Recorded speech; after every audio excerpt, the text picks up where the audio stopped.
ఇవన్నీ మరి క్వశ్చన్ చేయడానికి ప్రతిపక్ష నేత అసెంబ్లీలో గట్టిగా వాళ్ళ గళం వినిపించాలి.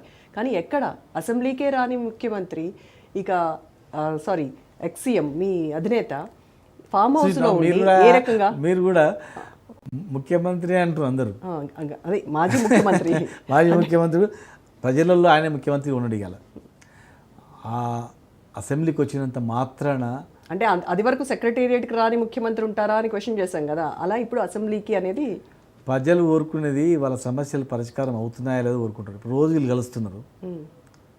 అసలు ఫామ్ హౌస్లో ఉండడం కరెక్ట్ అంటారా మీ ఉద్దేశంలో? ఫామ్ హౌస్కి పరిమితం అయ్యి ఒకటేనమ్మా, ఇప్పుడు వారు ఎక్కడ కాదు, ప్రజలకు కావాల్సింది ఏంది? ఒక ఎమ్మెల్యే అసెంబ్లీకి రాకుండా ఉండడం ఇది ఆమోదించదగిందా? చూడమ్మా, ప్రజలకు కావాల్సింది వాళ్ళకి పని, వాళ్ళకి కావాల్సింది వాళ్ళ సమస్యలు తీర్చడం.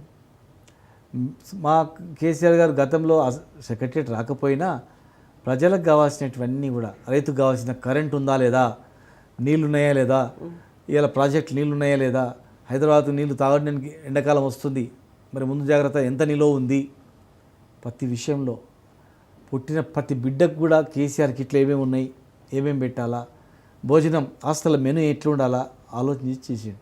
వాళ్ళు వచ్చి గడిలలో ఉన్నారు, ఫామ్ హౌస్లో ఉన్నారు, మేము అందుబాటులో ఉంటాం, రేపటి నుంచి అని మొత్తం కంచెలు వీకేస్తున్నాం అని చెప్పి ప్రగతి భవన్ ఓపెన్ చేసింది. ఎన్ని రోజులు ఉన్నారు ప్రగతి భవన్లో? ప్రతి వారానికి ఒక రోజు ఉంటానని చెప్పారు. ముఖ్యమంత్రి గారు అన్నాడు, రోజు మంత్రులు అన్నారు. ప్రగతి భవన్ ఉన్నారా వాళ్ళు? ప్రగతి భవన్ ఉన్నారా? చెప్పండి మీరు. మాట్లాడడానికి మస్తు వస్తుంది వాళ్ళు ఇట్లా మాట్లాడే మాటలతోనే గవర్నమెంట్ తెచ్చుకున్నారు వాళ్ళు. ఇవాళ కూడా వాళ్ళంతా కేసీఆర్ గారు అసెంబ్లీకి వస్తే మొత్తం చేస్తావా అంటే, కేసీఆర్ గారు అసెంబ్లీకి రానందుకు నువ్వు 4,000 పెన్షన్ ఇస్తలేవా? కేసీఆర్ గారు అసెంబ్లీ రానందుకు రుణమాఫీ చేస్తలేవా? అడగాలి కదా, కేసీఆర్ అడగాలి కదా, నువ్వు ఇస్తానన్న హామీ. కేసీఆర్ గారితో అడుగుతున్నాడు, కేసీఆర్ గారితో పాటు మా పార్టీ నాయకత్వం అడుగుతుంది కదా. కేసీఆర్ అడుగుతూనే చేస్తావా అంటే, అసెంబ్లీకి వచ్చి అడిగితేనే ఇవన్నీ అమలు చేస్తా, అసెంబ్లీకి రాలేదు కనుక నేను అమలు చేయను అని చెప్తావా?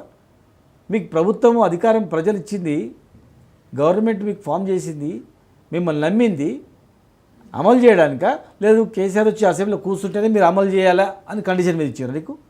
నీ దృష్టి పరిపాలన మీద దృష్టి పెడతావా, రైతుల మీద దృష్టి పెడతావా, పేద ప్రజల మీద దృష్టి పెడతావా, లేకపోతే కేసీఆర్ వస్తలేడు, ఆ ఫామ్లో వండుకున్నాడు, లేచిండు, గివే గవర్నమెంట్ కావాల్సింది? అదే వాళ్ళ చెప్పేది, అసెంబ్లీకి రాకుండా ఫామ్ హౌస్లో ఉంటూ ఇక్కడ ప్రభుత్వాన్ని ప్రశ్నిస్తే, అంటే నేను కొడితే గట్టిగా కొడతాను, మామూలుగా ఉండదు అని కేసీఆర్ అన్నారు. అది చాలా వైరల్ అయింది ఆ స్టేట్మెంట్.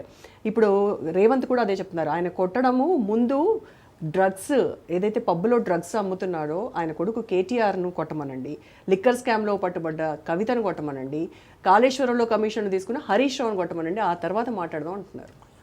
ఇవన్నీ మాట్లాడతారు, ఇవన్నీ ఏదో ఆరోపణలు చేసి మాట్లాడి బ్యాడ్గా క్రియేట్ చేయాలని చెప్పి ఫస్ట్లో నమ్మిండ్రు.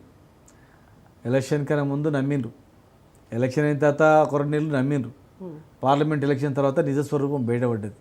ఇంకా కేసీఆర్ కుటుంబాన్ని తిట్టడం తప్ప వీళ్ళకి ఏం పని లేదు, వీళ్ళు ఒక్క పని చేయరు. ఇక ఏ కేసులు ఎరికేయాలని చూసిర్రు, ఈ రేసింగ్లో ఫార్ములా ఈ రేసింగ్లో చూసిండ్రు, అక్కడ ఏం లేదు, అవినీతి లేదు, ఏం లేదు. ఉట్టేనన్నా ఏదో ఫ్యామిలీ ఫంక్షన్లో పోయి కూడా చిత్రీకరించడం చూసిర్రు, అక్కడ ఏం లేదు. ప్రజలు ఒక అవగాహనకు వచ్చారు, వీళ్ళు బురద తల్లి పబ్బం గడుపుకుంటున్నారు, గవర్నమెంట్ పరిపాలన మీద దృష్టి పెడతలేరు.